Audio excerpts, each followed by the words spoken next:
Welcome to Chillin' 101. We hope this video helps.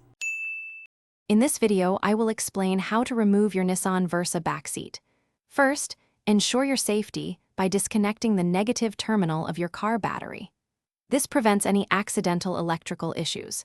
Gather your tools, like a socket wrench set, and clear the area around the backseat for easy access. This preparation makes the removal process much smoother and safer for everyone involved. To begin, locate the two retaining clips at the front of the seat bottom, usually found near the floor. You might need to feel around for them. Once located, push down firmly on the seat bottom above each clip, then pull upwards to release them.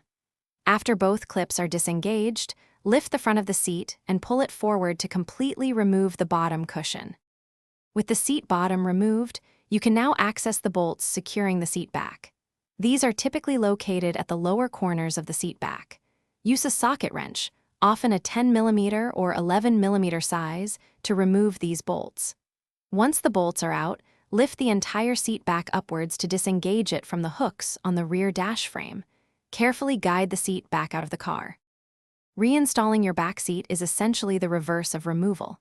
Start by aligning the seat back hooks into their slots, then secure all bolts firmly. Next, position the seat bottom, pushing down to engage the retaining clips until you hear them click. Always double-check that everything is securely fastened for passenger safety. And speaking of upgrades, if you're looking to upgrade your clean game, check out the Shark AI Ultra Robot Vacuum. You can find a link to that, along with other great deals, in the description below. Make sure everything is tight before driving. Thanks for watching.